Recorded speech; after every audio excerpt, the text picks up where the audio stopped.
नमस्कार, स्वागत है आपका द फोर्थ स्टेट यूट्यूब मंच पर। मेरा नाम है रविंद्र सिंह शोरान। हम लोग इस वक्त खड़े हैं नेशनल मीडिया सेंटर में। संसद भवन से 100 मीटर दूर होगा दादा? बिल्कुल 100 मीटर दूर है। और अभी अभी संसद से आए हैं दादा, इसलिए हमने सबसे पहले इनको पकड़ लिया। हमारे साथ हैं अभिजीत रॉय चौधरी साहब, सीनियर जर्नलिस्ट हैं, बहुत सीनियर जर्नलिस्ट हैं, लगभग 3 दशक से पार्लियामेंट कवर कर रहे हैं। आज भी गए थे कवर करने के लिए। तो आज पार्लियामेंट में विपक्ष ने अपनी रणनीति बदली। राहुल गांधी जो पहले बोल रहे थे, अब वो उन्होंने नहीं किया। तो बातचीत करने के लिए हमारे साथ जुड़ गए हैं अभिजीत दादा, स्वागत है आपका बहुत बहुत। दादा, ये क्या हुआ? पहले तो कह रहे थे कि नो कॉन्फिडेंस मोशन लेके आएंगे और फिर एकदम बदल दिया। आज तो बात ही नहीं की इस बारे में। नहीं, सरकार तो मन बना के बैठी थी कि हाँ। आज जो है नो कॉन्फिडेंस मोशन आएगा। तो सरकार को स्टम्प कर दिया क्या? और सरकार को एकदम कानों कान खबर नहीं लगा। आज सवेरे जो इनकी ऑल पार्टी मीटिंग हुई विपक्ष की, तो उसके बाद उन्होंने रणनीति ये बनाई कि आज हम सरकार को वेस्ट एशिया के मुद्दे पे घेरेंगे। अच्छा। ये है सरकार की। आज नहीं तो सरकार को तो पता ही नहीं चल पाया कि आज जो है, सरकार तो पूरा मन बना के बैठी थी कि हाँ आज करना है इसको लेके नो कॉन्फिडेंस, क्योंकि सरकार को मालूम है इसका नतीजा क्या है। हाँ हाँ, तो ये कोई ये तो नहीं है कि नहीं, तो पहली बात तो सरकार मानती नहीं। बिल्कुल, बिल्कुल। अगर संख्या बल में अगर सरकार अगर कमजोर होती तो आपको भी पता है सरकार मानती नहीं नहीं है। मानती। तो चूंकि ये उनको मालूम था कि हमारा पल्ला भारी है, तो सरकार ने ले लिया। और कोई और आप देखेंगे, कोई और आज सरकारी एजेंडा कुछ था ही नहीं। सही, पूरा डिबेट ही था। पूरा डिबेट था। ये पहली दफा हो रहा है हाँ। कि सरकार ने सारा जो सरकारी कामकाज जो है एक तरफ साइडलाइन कर दिया और उन्होंने नो कॉन्फिडेंस मोशन ले लिया। इसके विपरीत जो है विपक्ष ने भी सरकार को कटघरे में खड़ा कर दिया। सरकार को लगा था कि आज ये तय था कि आज होना था 10 घंटे का। उन्होंने एक इनफॉर्मली एक समय उन्होंने एलोकेट किया था। फिर बाद में पता चला कि जो विपक्ष जो है वो दूसरे मुद्दे लेके सामने आ गए, जिससे जो आज हो नहीं पाया। मेरे को जो लग रहा है कि कल शायद इस पे बहस होगा स्पीकर पे। हाँ, स्पीकर पे। लेकिन मुझे तो पता लगा कि अभी चलेगा 2-4 दिन ये मामला। नहीं, एक्चुअली क्या है कि चूंकि ये सरकार अब बैकफुट में आ गई है, तो सरकार को समझ में नहीं आ करना क्या है। वेस्ट एशिया पे? हाँ, नहीं वेस्ट एशिया पे नहीं, इस पे हाँ वेस्ट एशिया पे। तो चूंकि आज सरकार से उन्होंने बयान दिलवा दिया, उससे असंतोष रहा आपका विपक्ष। तो फिर कल मुझे लगता है कि सरकार शायद इस पे इनफॉर्मली एक बैकडोर चैनल मीटिंग हो रही है और शायद हो सकता है नो कॉन्फिडेंस मोशन में कल लिया जाए। एक आपको और जानकारी दे दूँ, जो 10 घंटे का जो एक अमूमन रखा गया है, मुझे लगता है कि 10 घंटे ना हो के 5 विपक्ष चाहता है कि इसको एक ही दिन में निपटाया जाए। कुछ ज़्यादा गंभीरता से ले नहीं रहे क्या?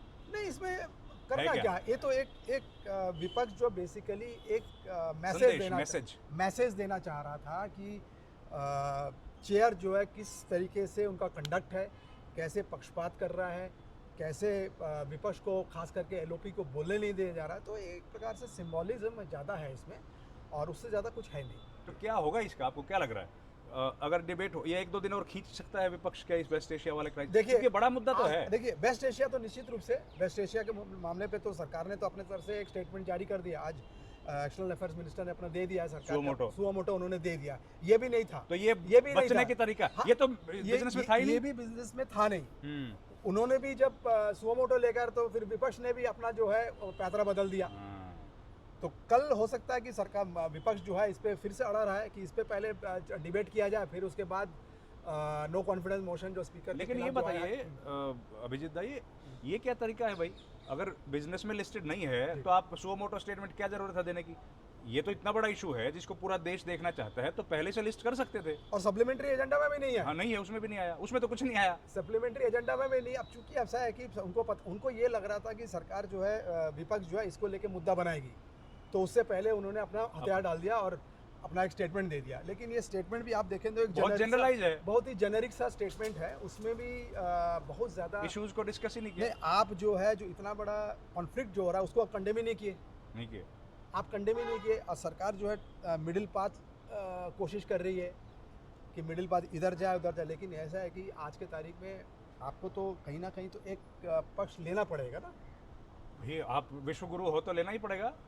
आप कोई घाना जिम्बाब्वे तो हो नहीं। नहीं, बिल्कुल।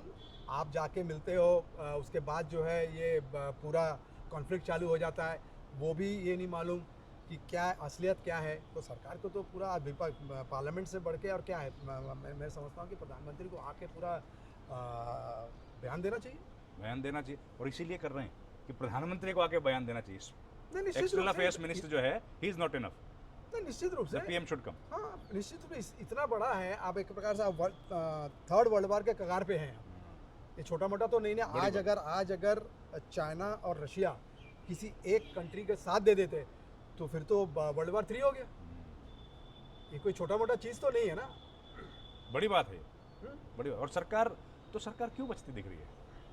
क्योंकि सरकार का की पॉलिसी डुलमुल है, फ्लिप फ्लॉप पॉलिसी है। सरकार को लग ही नहीं रहा है कि हम क्या स्टैंड सरकार का होना चाहिए। तो ये अभिजीत दा को पहली बार तो ऐसी स्थिति आई नहीं है विश्व में, हमेशा कई बार आती है। नहीं, बिल्कुल। लेकिन भारत सरकार स्टैंड तो लेती है। हाँ, बिल्कुल। अगर आप अपना स्टैंड अगर नहीं ले तो फिर कहीं ना कहीं विश्व में कई बार ऐसा हुआ है कि दो मित्र देशों के बीच झगड़े हुए हैं, लड़ाइयाँ हुई हैं। अरे आप मध्यस्थता करिए।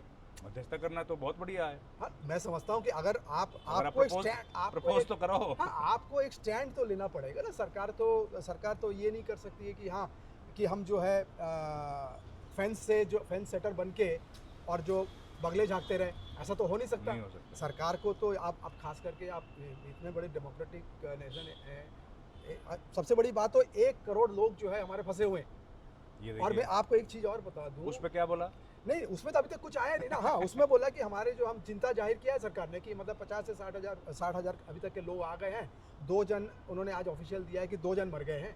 1 जन का पता चला, दूसरे का पता नहीं चला। ये पर लेकिन ये तो नहीं है ना, हर देश के आप देखेंगे जहाँ जहाँ ये घटना घटी है, जो स्टेट के नागरिक वहाँ फंसे हुए हैं, वहाँ के राष्ट्र अध्यक्ष आके एश्योरेंस दिए देश को, एश्योरेंस अपने जनता को एश्योरेंस दिया है कि उनकी सरकार, यहाँ तो हमें पता ही नहीं है सरकार क्या कर रही है।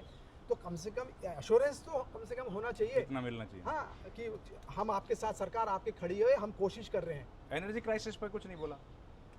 अब आने वाले दिनों में आप देखिए इतना बड़ा इशू वही है। हाँ, सबसे बड़ा आज देखिए ब्रेंट क्रूड जो है 114 115, ये तो आने वाले रोज बढ़ रहा है, बढ़ेगा ही। 20-25% बढ़ गया। और हमारा पूरा 80% इंपोर्ट जो है क्रूड का इंपोर्ट हम उनसे निर्भर है। और उससे अलावा जो सरकार तो कह रही है, डेली कह रही है कि हमें 25 दिन का है, 2 महीने का है, 75 दिन का, वो भी हमें पता नहीं वस्तुस्थिति क्या है। और हो सकता है कि आने वाले दिनों में, लेकिन ये मामला अब सदन में चलेगा, संसद में बिल्कुल चलेगा। इससे बढ़ के और कोई इशू होना ही नहीं चाहिए आज की तारीख में। बिल्कुल, देश जानना चाह रहा है। तो ये थी हमारी बातचीत अभिजीत दा के साथ। हम लोग एक और सेगमेंट में बात करेंगे अब ये जो फ्यूल क्राइसिस है, एनर्जी क्राइसिस है, उस पर और डिटेल में। तो आप वो वीडियो भी जरूर देखिएगा।